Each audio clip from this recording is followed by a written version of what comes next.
जरूरी नहीं कि महाराज हम सरहद पर ही हों, लेकिन जरूरी यह है कि हमारे मन की भावनाएं भारतीय होनी चाहिए, पाश्चात्य सभ्यता की नहीं। और ये हमारा दुर्भाग्य है और मुझे कहने में बड़ा असंतोष लगता है। आप गौर कर लेना, पहले के समय में आप देखेंगे ना, पहले समय में व्यक्ति के पास अच्छे घर नहीं थे, है ना, मिट्टी की दीवारें, छप्पर छावनी से लोग रहते थे। लेकिन आपने गौर किया होगा उनके यहाँ शायद खाने के लिए नहीं है, पहनने के लिए वस्त्र नहीं है, लेकिन एक वस्तु होते थे, प्रेम। ऐसा प्रेम होता था, वो प्रेम देखने को महाराज तरसते थे।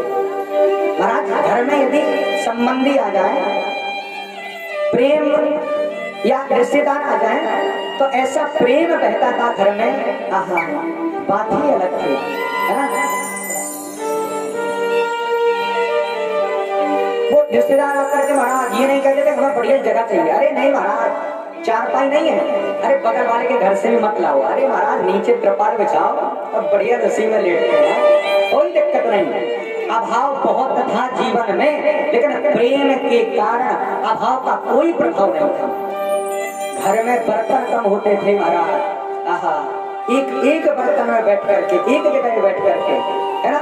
और महाराज हमने ऐसे रिश्तेदार महाराज देखे घर में आ गए हैं, तो कहा आज हम सभी महाराज, है ना, आदमी जनी बढ़िया टक्कर बनाएंगे, बढ़िया बैठ करके, है ना, बाहर तो बढ़िया देखो आनंद हो रहा है। और देखो कितना आनंद कि शाम के समय लोग महाराज मोबाइल लेकर के नहीं बैठते थे। अब महाराज चार रिश्तेदार भी आ जाए तो वो अपना मोबाइल लिए है, उसमें महाराज है कहा उंगलियां करवा रहे हैं, घर वाला भी वही लगा रहा वही मोबाइल, है ना। चार लोग बैठे हैं लेकिन बात किसी से कोई नहीं करते, अपने उसमें ही लगे, स्वयं मुस्कुरा लेते, उसी में देखते देखते स्वयं हंसने लगते, वो फिर रोने लगे, लेकिन बोलते किसी से नहीं।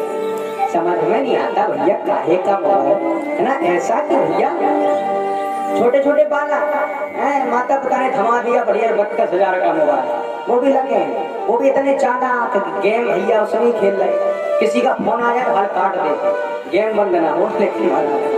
तो ये हमें सभ्यता समझनी है कि किस उम्र में हमें किसे मोबाइल देना है, किस उम्र में किसे बंदूक देनी है, किसे किताब देनी है, किसे कलम देनी है, ये हमारी जिम्मेदारी है।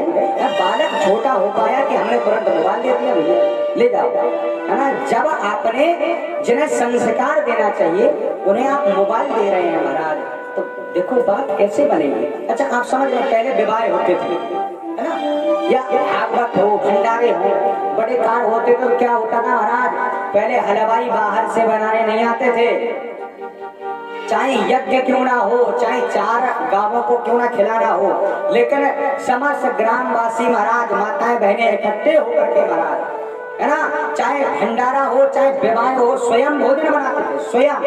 अच्छा लेकिन अब भोजन बना रहे तो मनोरंजन के लिए नाचने वाले बाहर से आते ना। भोजन आप माताओं से पूछें कि भोजन वो स्वयं बनाती थी, लेकिन विवाह के समय महाराज बहरूपिया और वैसे नाचने वाले बाहर से आते थे, भोजन स्वयं, लेकिन मनोरंजन के लिए महाराज नाचने वाले बाहर से। लेकिन धन्य है अब भोजन वाले महाराज आते हैं बाहर से, बनाने वाले बाहर से, नाचने वाले तो हमसे न कहो, हम कथा करेंगे 3-4 दिन से। मतलब इतनी व्यवस्था कि पहले महाराज नाचते दूसरे थे, वो आनंद हम लोग ले रहे, भोजन बना रहे वही आनंद ले रहे, और हम महाराज नाचते हैं और भोजन दूसरे। अब उसी काय का प्रेम भोजन में पहले व्यवस्था से भैया कि कुछ मुंह में खा करके नहीं बनाना है, ये बात करते समय वो अशुद्ध हो जाए भोजन, है ना। वो महाराज चप्पल ही पहने ठाड़े और वही बेल रही महाराज बिना धोए हाथ पाए। और सुनो ऐसी व्यवस्था पहले बढ़िया प्रेम से, अच्छा रिश्तेदार संबंधी आकर प्रेम से बैठा ले, आओ भैया बैठो, आहा हृदय मिलते थे, आहा, है ना। वो प्रेम अलग दिखता था, झलक ही अलग थी, है ना। फिर बाकायदा क्रमबद्ध बैठ करके आराम से भोजन होता है, बढ़िया हर चीज परोसी गई। अब महाराज गेस्ट हाउस में पहुंचे, एक प्लेट हमारे देंगे, चाहे राजमंत्री हो, चाहे जिला मंत्री, चाहे रिश्तेदारी, चाहे जीजा, चाहे भूपा, मुक्का हो तो मुक्का बोल जा, कुकर हो बफर बफर बफर भोज के पोकर भोज महाराज है वही भिखारी सुन रहा है महाराज प्लेट में फिर रहो महाराज खूब दे दे कछू तो दे दी प्लेट में है देखो तो दशा हो गई महाराज प्लेट में है जो घर में महाराज कभी कटोरिया ना उठाए हो जैसे भिखारी कटोरा नहीं भरत महाराज बस ही चप्पल पहने घूम रहे हो चारों बगल देख अरे बैठ करके महाराज इतना आनंद है आज महाराज मैया के यहाँ भोजन करने गए तो बड़ा आनंद क्या बात है बढ़िया बैठ करके क्या बात है भोजन की तो बातें ही अलग है ना तो महाराज आनंद आता था और फिर उसमें क्या कहते भैया बैठे हैं लो भैया एक और रखते नहीं थे लेकिन कहते थे अरे भैया एक तो चले जाए अरे पुकारे नहीं अरे अब नहीं हमारे वो प्रेम रखना नहीं है लेकिन कहना है प्रेम क्या बात है बात ही अलग है। पहले माताएं 5 किलो स्वयं चक्की से हाथ से पीसती थी स्वयं अभी भी माताएं हैं उन्होंने पीसा पूछे 5 किलो 7 किलो 10 किलो महाराज स्वयं हाथों से रोज एक दिन रोज वही 5 किलो पीसती थी और पीस करके महाराज फिर बनाती थी और खिलाती थी गैस भी सिस्टम नहीं चूल्हे महाराज उन माताओं को हम प्रणाम करते हैं बार बार प्रार्थना करते हैं और उन माताओं को भी प्रणाम करते हैं जिनसे महाराज 100 ग्राम आटा नहीं बन रहा थरिया बिरिया अलग डरी फिर रही अरे भैया हम जो जानते हैं तुम्हारे घर में महाराज कभी तो आते ही नहीं हमारे दद्दा के कर्म टूट गए तो तुम्हारे घर में आके तुम्हारे जैसे घर में हाँ अरे भैया ये कौन महारानी है भैया ये कहाँ जाती है लेकिन आपसे कहना चाहते हैं देखो परिवार को चलाने के लिए सहनशील बनना होगा ये नहीं कि महाराज हमने देखा है माताओं का ना घर में लड़ाई हो जाए घर तो देखो महाराज पहले चाहे बोले नहीं घूंघट चाहे 4 हाथ को लेकर महाराज बातें ऐसी रसूल सी चो रही और हम आपसे कहते हैं कि चाहे पर्दा थोड़ा कम हो पर्दा चाहे थोड़ा कम हो लेकिन महाराज हमारी वाणी बहुत अच्छी होनी चाहिए ये नहीं है कि महाराज घूंघट तो 4 हाथ का है लेकिन वाणी ऐसे ऐसे लठ लग रहे हो तो ये नहीं बोलना है क्या बोलना है ये समझना है ये हमारी संस्कृति है महाराज देखना है हर बात को समझना है बिल्कुल देखा है माताओं को हमने विवाह होकर के आया कि तुरंत कोई बात गड़बड़ हुई महाराज ऐसी व्यवस्था पारिषद जी महाराज अब हर जगह जाते तो थोड़ा तो बताएंगे महाराज तो महाराज ऐसी व्यवस्था की विवाह होकर के आया और विवाह होकर के महाराज बिल्कुल 8 दिन नहीं पट गई ऐसे लोगों को महानुभाव को देखा कि महाराज 6 महीने फोन पर बात 6 महीने महाराज पहले से बात कर ली फोन पे बात होने के बाद 2-4 हजार का बैलेंस फूंक डाला तो लगते लेकिन महाराज बैलेंस फूंक डाला और विवाह होकर के श्रीमती जी घर में आई तो 8 दिन नहीं पट रही 8 दिन महाराज 8 दिन मुश्किल एक हमारे शिष्य थे उन्होंने बुलाया महाराज गुरु जी देखो ये लड़का कहता है कि महाराज जिसके साथ विवाह हुआ महाराज हम तो बिल्कुल रहेंगे ही नहीं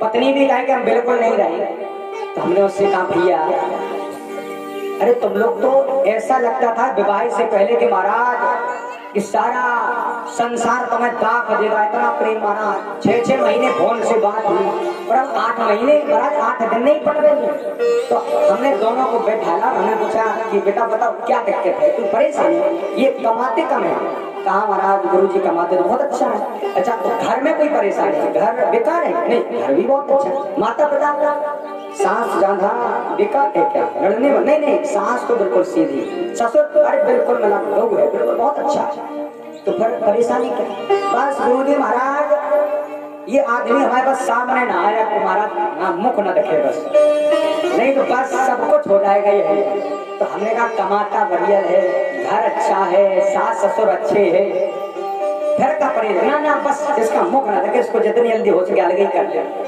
हमने भैया से पूछा तुम्हें क्या दिक्कत है ये लड़ती है काम ना करती ये ज्यादा सोती है नहीं सुबह बहुत जल्दी उठती सब कार्य भी करती पर परेशानी कर ना महाराज इसको तो ले जाओ बस हमारे सामने से अरे भैया धन्य हो महाराज आज के समय की यही विवाह हो रहे हैं कि 6 महीने 2 साल बात होती है और फिर 2 दिन नहीं पड़ती है लेकिन देखो अब नौबत आ जाती है तलाकों पर तलाक पुलिस की और आज उनकी जरूरत आ रही है। लेकिन आप लोग समझें, हमारे पुरुषों की, महापुरुषों की, बूढ़ों बुजुर्गों की क्या प्रक्रिया थी, उस प्रक्रिया को महाराज विश्व में कोई फैल ही नहीं कर सकता। अब माने नहीं, बूढ़ों की बात अलग है, लेकिन उन प्रक्रिया को, क्रम को आप कभी फेल नहीं कर सकते। पहले विवाह छोटी सी उम्र में हो जाता था, बिल्कुल छोटी सी उम्र में, लेकिन विवाह जब हो जाता था दोनों रहते अपने अपने घर में थे। जब कन्या बड़ी हो जाती थी, समझदार हो जाती थी, घर कार्य को संभालने लगती थी, तब फिर क्या होता था? बता बोलते दोनों हाँ, मतलब सब हाँ ऐसा नहीं है, बड़े विज्ञ श्रोता हैं। तो गोने में कन्या की विदाई होती थी, तब वो महाराज अपने घर को जाते। और सुनो कि विवाह के समय महाराज शर्म के कारण महाराज ना तो दूल्हा ने दुल्हन को देखा हुआ था महाराज, ना दुल्हन ने दूल्हा को, कोई एक दूसरे को नहीं देखता। और महाराज 7 फेरे हुए महाराज, दोनों अलग अलग, वो अपने घर चले गई, ये अपने घर। पर जब विवाह हो गया, विश्वास के नाम पर महाराज सब विश्वास। और बताएं ये प्रेम संबंध की जड़ क्या है? बताओ, प्रेम संबंध की जड़ क्या है? विश्वास। और यदि विश्वास नहीं है, हमेशा शक बना रहता है, तो वो प्रेम है ही नहीं। जहां पर विश्वास है वहीं पर प्रेम है। विश्वास की जड़ पर विवाह होते थे। और कई साल बाद महाराज जब दोनों लोग आते थे, तो एक साल नहीं, अब 2 महीने नहीं पट रही अब तो पहले महाराज सारा जीवन बीत जाता था। वहीं लड़ लेंगे, वहीं एक दूसरे को मना लेंगे, रूठ लेंगे और फिर से खोलेंगे। लेकिन ये कभी नाम ही में नहीं था कि महाराज हमारा हो जाएंगे कि तलाक दे देंगे, महाराज जानते हैं क्या मतलब है। लेकिन अब महाराज विवाह होके आया, हारे श्रीमती, अच्छा ऐसा कुछ, तुरंत भैया को लगाया फोन, आया तो जाओ पुलिस लगाया है। तो ये गलत बात है, ये बिल्कुल गलत बात है। देखो माताओं बहनों, मैं आपसे हाथ जोड़ करके ये राघवाचार्य कहता है, इसकी बात को आप भागवत कथा सुनने आई हैं तो आप अपने मन में रखना। मैंने कल भी उस बिंदु को उठाया था और आज भी कहता हूँ कि आपका जब तक विवाह नहीं हुआ है तब तक 2 भाई एक होकर के रहते हैं, साथ खाते हैं, साथ लेटते हैं, साथ पढ़ने जाते हैं। आप आते हैं कि भाई भाई अलग, आप आती हैं महाराज तुरंत कह दिया नहीं, माता पिता तो इस घर में रह ही नहीं सकते, ले जाओ वृद्धाश्रम। मेरा निवेदन है कि आपने शब्दों का ही चयन गलत किया है। आप अपनी माँ उसे नहीं समझ रही है, आप उसे महाराज क्या समझ रही है? सास बोल रही है। हमारा भाव अलग हो गया है। और जिस दिन हम सास को माँ समझने लगेंगे महाराज, तो महाराज ये विडंबना ही हमारे जीवन में नहीं हो सकती है ना। और हमारा सास का मतलब है कि सास का मतलब होता है जो बहू को काम से सांस न ले, वो सास है। हमारी ऐसी शासन से प्रार्थना है कि महाराज बहुवन के साथ ऐसे ना करियो, है ना। और यदि तुमने बहू को सांस ना लेने दी तो सांस आप भी नहीं ले पाएंगे, 2 नंबर 12 नंबर सब आ जाएंगे। देखो हमें ये विधान बनाना है, यहाँ से कुछ सीख करके जाइए। हमारी उन बहनों से भी प्रार्थना है कि आप घर में जाए महाराज तो उसे सास नहीं माँ समझें, ससुर को पिता समझें। फिर देखिए प्रेम क्या उमड़ता है। और हमारी उन सासों से भी प्रार्थना है कि बहू आए। हमने महाराज देखा है कि जैसे लड़के का विवाह है क्या बहू आने वाली है, जैसे महाराज सास चाहे बिल्कुल नहीं हुई, बिल्कुल नहीं, हाल ही तुरंत उनको बुढ़ापा आ जाता है। जैसे सुना कि हाँ अब बहू आने वाली, हाल ही नेत्रों से दिखना कम, पैर भी दर्द शुरू हो गए और बीमारी भी हाल लगी। तो अभी तक सब गड़बड़ व्यवस्था नहीं थी। हम महाराज जैसी बहू का नाम सुना तो तुरंत महाराज सब कुछ गड़बड़ हो गई। ये महाराज ये व्यवस्था नहीं है। जो आपके यहाँ बहू बन करके आ रही है, उन्होंने 8-10 वर्ष का कोई कोर्स थोड़ी ना किया है। महाराज 8-10 वर्ष का बहू का कोर्स करके आई है, वो भी आपकी बेटी ही है। आप बेटी से कुछ नहीं कह रहे, वो यदि थोड़ा लेट उठ रही है, गुस्सा भी हो गई है, आप उससे क्रोध करेंगे, वहीं छोड़ करके चली जाएंगे और स्वयं महाराज चाय पानी हर चीज बनाएंगे। लेकिन बहू आ गई है तो महाराज हाल चश्मा लगा के बैठ गई, नहीं कुछ भी हो जाए लेकिन चाय तो बहू ही बनाएगी। तो ये व्यवस्था नहीं, हमें समझना है। अरे महाराज, हम बहू को यदि बेटी मान लेंगे तो बिल्कुल हमारा काम बिल्कुल बन जाएगा। यदि जिस तरह से बेटी थोड़ी नाराज होकर के कभी कभी कार्य नहीं करती है, जल्दी नहीं उठ पाई, और यदि बहू भी जल्दी नहीं उठ पा रही तो सासू माँ से प्रार्थना है, यदि एक दिन चाय बना करके तुम ही बहू को पिला दोगे तो घिस नहीं जाएगा, उसमें प्रेम बढ़ेगा। तो दोनों से प्रार्थना है, आप उसे सास मत समझिए, उसे महाराज माँ समझिए, और महाराज सास से प्रार्थना है तो उसे महाराज बहू मत समझिए, अपनी बेटी समझिए। देखिए क्या प्रेम बढ़ता है। और आप लोगों से कहना चाहेंगे कि हमें परिवार में सहनशील बनना चाहिए। माता कहते नहीं, हम तुम्हारे घर में आते बिल्कुल नहीं आते, हमारी जगह कहा। और हम तो ऐसे कहते हैं हाथ जोड़ के कि ये संसार ही दुख का घर है। अच्छा, ऐसी बात समझ में नहीं आ रही, थोड़ा और अच्छे समझ। राघवाचार्य की यही जिम्मेदारी है, हमारा कथाएं सुनी होगी, लेकिन जब तक आपको बिल्कुल समझ में ना आ जाए, 5 वर्ष का बच्चा ना समझ रहा है, तब तक महाराज हटते ही नहीं। सुन, एक प्रश्न करेंगे, आप बिल्कुल जान जाओगे कि महाराज कहाँ सुख मिलेगा, कहाँ दुख। यदि आप कपड़े की दुकान पर जाएं, आवाज समझ में आ रही है? अच्छा, बिल्कुल ग्राउंड में तो आ रही है, शायद बाहर थोड़ी कल गड़बड़ थी, है ना, तो वो भी सुधार हुआ है ना भाई वाले भैया जी। हाँ सुनिएगा, यदि आप कपड़े की दुकान पर जाते हैं, है ना, आप कपड़े की दुकान पर जाए, उससे कहा भैया हमें 5 किलो बढ़िया चमचम वाली मिठाई दे। कपड़े की दुकान पर रसगुल्ला, मिठाई, जलेबी, समोसा मिलेंगे? बोलो, मिल जाएंगे? मिल जाएंगे कि नहीं मिलेंगे? हाँ या ना? नहीं मिलेंगे। क्या बात, बहुत सुंदर। अच्छा, मिठाई की दुकान पर जाए, उससे जाए तो बढ़िया दिखाओ, तो बढ़िया महाराज जाए, यजमान जी जाए, पोसा का कुर्ता बढ़िया है, बढ़िया बढ़िया कपड़े दिखाओ। तो क्या मिठाई की दुकान पर कपड़े मिलेंगे? नहीं मिल सकते हैं। जब मिठाई की दुकान पर कपड़े नहीं मिलते हैं, कपड़े की दुकान पर मिठाई नहीं मिलती है, तो ये संसार किसकी दुकान है? ये दुख आलय है, दुख का घर है। तो दुख के घर में सुख कहाँ से मिल सकता है? हम कहते हैं अरे तुम्हारे घर में, हमारे दत्ता के कर्म फूटे थे, तुम्हारे घर में है ना।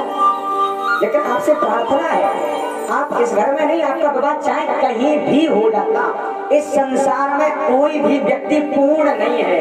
यदि वो दिखने में अच्छा है तो कुछ गुण खराब होंगे, घर अच्छा है तो खेती कम होगी, खेती अच्छी है तो घर थोड़ा कम बना होगा, नौकरी लगी है तो भाई नहीं होगा, भाई होगा तो ये कुछ ना कुछ महाराज मिलना ही है।